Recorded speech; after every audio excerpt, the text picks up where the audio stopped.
pada siang hari ini kita masih diberi anugerah oleh Tuhan berupa kesehatan, sehingga siang hari yang cerah ini meskipun anak-anak sudah dalam kondisi lelah, tapi masih semangat untuk menuntut ilmu dalam dialog interaktif Satu Baris Subarkah. Dalam dialog Satu Baris Subarkah kita akan membahas isu-isu yang perlu kita bahas untuk menambah wawasan kita tentang ilmu ekonomi yang tergabung dalam tema Ayo Ngopi. Ngobrol perkara inflasi. Dalam acara ngopi atau ngobrol perkara inflasi, kita akan membahas tema yang berhubungan dengan materi di kelas 11 di semester 2, yaitu inflasi. Sudah pernah dengar kata-kata inflasi? Sudah. Tahu artinya inflasi? Belum. Waktu kecil anak-anak pernah enggak ngelamun, kok gak udan duit toh ya? Pernah ya? Padahal kalau terjadi hujan uang beneran, akibatnya apa? Tidak inflasi. Iya, itu nanti gambaran berikutnya tentang inflasi. Tapi kalau terjadi hujan uang, apa yang terjadi? Harga barang naik. Hah? Harga barang naik. Harga barang naik. Gak usah batu. Iya, nilai uang tidak ada gunanya, tidak ada orang jualan. Perkara apa? Yuk berambang orang kudu aku duwe duit dhewe. Yuk aku tuku ndok orang kudu aku duwe duit dhewe. Baik, untuk lebih jelasnya kita akan menghadirkan tiga panelis yang nanti akan kita ajak dialog berhubungan dengan inflasi. Yang pertama Maria Susanti, silahkan ke depan. Panelis yang kedua silakan Eci membantu kita untuk berdialog interaktif.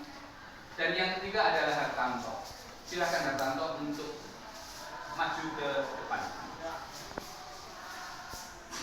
Baik, di sini sudah ada peta konsep manual yang saya susun sedemikian rupa sehingga materi itu mudah kita presentasikan. Tujuan dari acara ini, tujuan dari dialog interaktif ini adalah kita ingin menganalisis tentang inflasi, bagaimana cara mengatasi inflasi dan penyebab inflasi itu seperti apa. Yang pertama, pengertian dari inflasi. Silakan Eci didefinisikan inflasi dan jenis inflasi.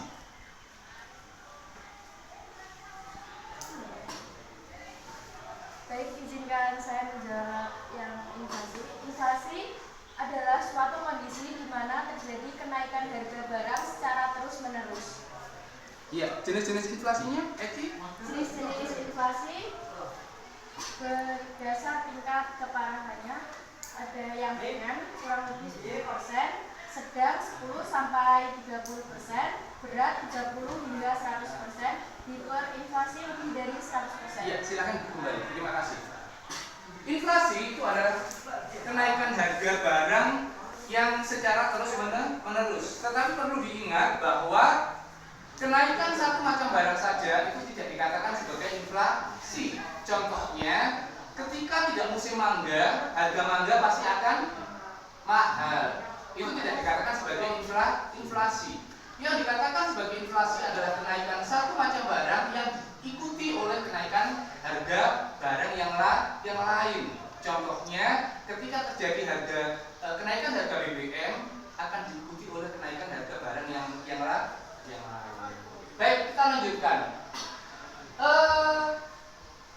Saya ingin Maria mempresentasikan jenis inflasi berdasarkan penyebab dan bagaimana cara menghitung laju inflasi. Sudah dari samping Maria? Terima kasih, saya akan menjawab jenis inflasi. Berdasarkan penyebab ada demand.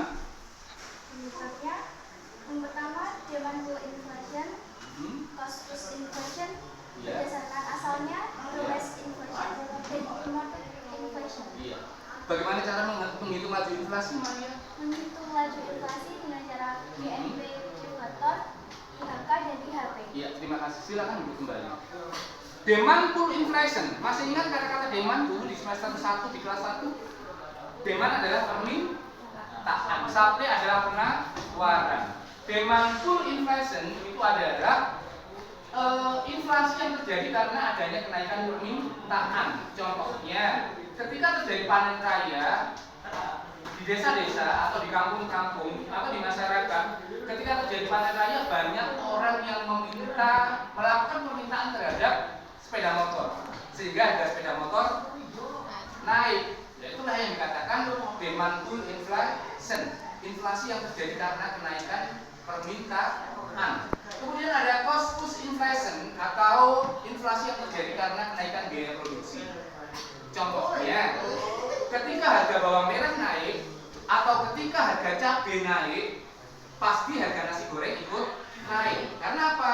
Biaya produksinya ikut naik.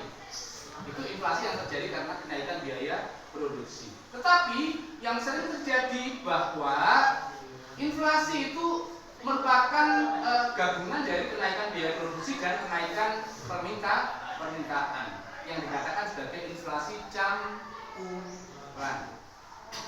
Kemudian menghitung laju inflasi ada GNP deflator. Jadi kemarin ketika kita belajar indeks harga, kan ada kenaikan 13% itu ya. Kalau 13% berarti jenis inflasinya ringan, sedang atau tinggi? Sedang, karena berkisar antara 10 sampai 30%. Menghitung laju inflasi, GNP deflator. GNP adalah Gross National Product. Menghitungnya rumusnya adalah GNPT. GNPT ini adalah GNP tahun sekarang.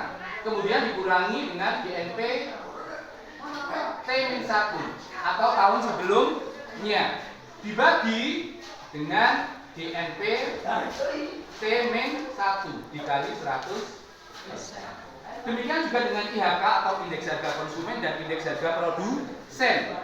Sama dengan menghitung laju inflasi dengan menggunakan GNP deflator. Kemudian dampak negatif dari inflasi. Jadi inflasi ini memiliki dampak, yaitu dampak negatif dan dampak positif. Tolong dibaca atau dipresentasikan datanya. Baik, terima kasih Pak Bernard. Saya di sini akan menjawab dampak negatif inflasi.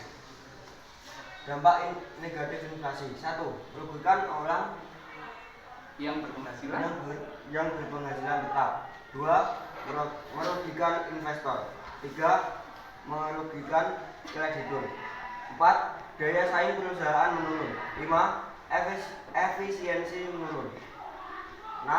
Arus impor meningkat. 7. Pengangguran. Dampak positif inflasi. 1. Meningkatkan pendapatan pengusaha. 2. Menguntungkan orang yang memiliki barang berharga. 3. Buruh dapat menuntut kenaikan upah. 4. Harga komoditas naik. Ya, terima kasih. Silakan duduk kembali. Jadi anak-anak, ada dua dampak, yaitu dampak negatif dan dampak positif. Dampak negatifnya merugikan orang berpenghasilan tetap. Kenapa? Karena pada saat inflasi itu terjadi kenaikan barang, sehingga orang-orang yang berpenghasilan tetap pasti akan kesulitan memenuhi kebutuhan karena harga-harga barang naik sementara penghasilannya tetap. Kemudian merugikan investor. Ini berhubungan dengan kita menginvestasikan nilai uang pada saat inflasi itu pasti berubah menjadi apa, nilainya berkurang. Tetapi ada dampak positifnya, di antaranya meningkatkan pendapatan pengusaha. Kenapa pengusaha ini diuntungkan ketika terjadi inflasi? Ketika harga barang naik, pasti harga jualnya juga naik. Sementara pada saat dia pulaan itu harganya masih rendah. Tetapi pada saat inflasi harganya tinggi, sehingga pendapatannya bertambah.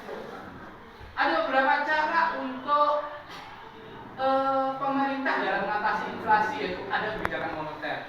Kebijakan moneter ini diantaranya salah satunya adalah menaikkan tingkat suku bunga. Pak, saya bertanya pada tiga panelis, pada saat pemerintah menetapkan tingkat suku bunga naik, kira-kira orang lebih suka menabung atau meminjam? Iya, menabung. Kenapa pada saat tingkat suku bunga naik kemudian pemerintah itu melakukan kebijakan untuk menaikkan tingkat suku bunga. Ketika tingkat suku bunga naik, orang lebih suka menabung sehingga uangnya tersimpan di bank, sehingga jumlah uang yang beredar di masyarakat tidak terlalu banyak. Untuk apa? Untuk mengendalikan inflasi. Karena penyebab inflasi yang sesungguhnya adalah jumlah uang yang beredar itu terlalu banyak, sehingga nilai uang menurun seperti yang terjadi saat ini. Demikian anak-anak, dialog interaktif pada siang hari ini yaitu tentang ayo ngopi ngobrol perkara inflasi. Dalam dialog interaktif karena kita selalu membangun jiwa mandiri sejahtera. Majulah SMA 1 Sindang Jaya. Saya sebagai pembantu acara siang hari ini mengucapkan terima kasih atas kehadiran audiens semua. Semoga pertemuan kali ini dinilai sebagai ibadah dan kita mendapatkan manfaat dari dialog interaktif ngopi ngobrol perkara inflasi. Sampai jumpa pada acara-acara berikutnya dalam suasana yang tentu lebih baik. Kurang lebihnya mohon maaf. Wabillahi taufiq wal hidayah. Assalamualaikum warahmatullahi wabarakatuh.